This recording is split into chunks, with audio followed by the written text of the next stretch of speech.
వికారాబాద్ జిల్లా పర్యటనలో కేటీఆర్ మాట్లాడుతున్నారు. ఇప్పుడు లైవ్ చూద్దాం.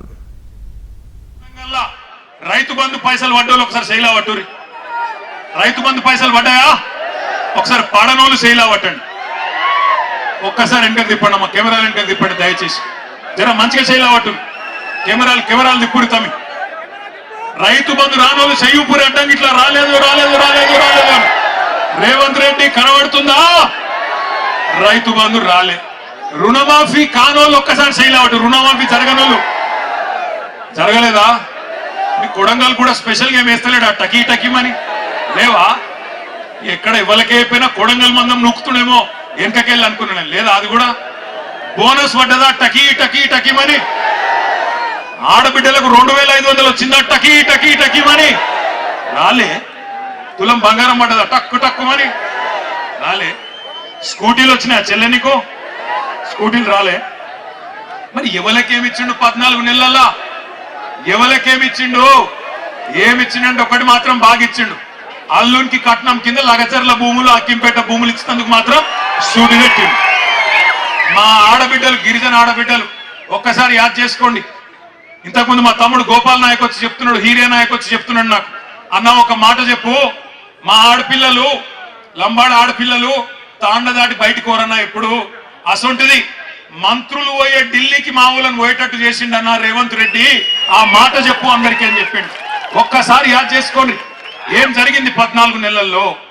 మీ మీదికి బలవంతంగా ఇక్కడ అదాని కంపెనీ పెడతా అంటే, అల్లుడు ఫార్మా కంపెనీ పెడతా అంటే భూములు గుంజుకునే తందుకు ఒక కుతంత్రంతోని రేవంత్ రెడ్డి ప్రభుత్వం మీ మీదికి వచ్చి ఆనాడు అధికారులు ఇక్కడికి వస్తే ఆ అధికారుల మీదికి మీరు మరలబడి అడిగినారు, ఎట్లిస్తామయ్యా 65-70 లక్షల ఎకరం ఉండే భూమి నువ్వు 10 లక్షలు ఇస్తామంటే ఎట్లిస్తాం? ఇయ్యం, మేము మా ప్రాణం పైన ఇయ్యం, ఏం చేసుకుంటావో చేసుకోపో అన్నారు. అంటే ఆ రోజు ఏమైంది? కలెక్టర్ మీద హత్యా ప్రయత్నం జరిగిందని చెప్పి రేవంత్ రెడ్డి గారు ఆయన ప్రభుత్వంలోని మంత్రులు కేసులు పెట్టి 70 మంది మీద కేసులు పెట్టి, అందులో కాంగ్రెస్ వాళ్ళు కూడా ఉండే నిరసన చెప్పిన వాళ్ళ కాంగ్రెస్ వాళ్ళని కట్ చేసిండ్రు, బీజేపీ వాళ్ళని కట్ చేసిండ్రు. ఒక్క టిఆర్ఎస్ వాళ్ళని మాత్రం 40 మందిని మా సోదరుడు పట్నం నరేందర్ రెడ్డి గారితో సహా 40 మంది రైతులను ఆ రోజు సురేష్ ని గాని మా హీరియా నాయకును మా గోపాల్ ఇంకా చాలా మంది, ఒకరిద్దరు కాదు 40 మందిని సురేష్ తో సహా తీసుకొని పోయి జైల్లో పెట్టినారు. కొంతమందిని చెర్లపల్లిలో, కొంతమందిని సంగారెడ్డిలో, కొంతమందిని పరిగి జైల్లో పెట్టినారు. పెడితే నేను నరేందర్ రెడ్డి దగ్గర పోయినా, ఎట్లున్నాడో ఏమో నరేందర్ ఆరోగ్యం బాగలేదంట అని నేను ఆయన కాడికి పోయినా. ఎట్లున్నావన్నా అని పోతే నాకేం చెప్పిండు తెలుసా నరేందర్ రెడ్డి? అన్నా నేను మంచిగానే ఉన్నా, అవసరమైతే కొడంగల్ రైతుల కోసం నెల రోజులు కాదు సంవత్సరం మొత్తం జైల్లో ఉంటా, నువ్వు వాపస్ పో, నువ్వు పోయి అక్కడ ఉండే మా రైతులను నిడిపి అన్నా, నేను కావాలంటే సంవత్సరం ఉంటా. రేవంత్ రెడ్డిని గతంలో నేను ఓడగొట్టిన 2018లో, అందుకే ఆయనకు నా మీద కోపం ఉంటది. కానీ ఆయన కోపం ఆయన తీరేదాకా నన్ను జైల్లో ఉండమంటే ఉంటా, గాని వాళ్ళ నిడిపి అన్నా, వాళ్ళ కోసం పో అన్నాడు.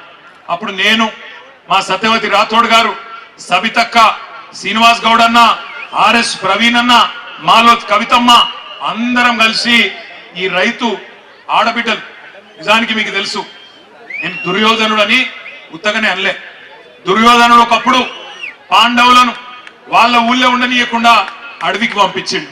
ఓ గట్లనే రేవంత్ రెడ్డి కూడా మా ఆడబిడ్డలను వాళ్ళ తాండలో ఉండనీయకుండా అర్ధరాత్రి వాళ్ళ తాండల మీద పడి తలుపులు వలగొట్టి ఆడోళ్లను ఇష్టం వచ్చినట్టు వాళ్ళను ముట్టడమే కాకుండా, ఇష్టం వచ్చినట్టు అవమానించడమే కాకుండా, బూతులు మాట్లాడటమే కాకుండా, పుట్టకొకలు చెట్టుకొకలన్నట్టు ఎక్కడోళ్ళని అక్కడ చెంగల్ పొంట ఉరికిచ్చిండు.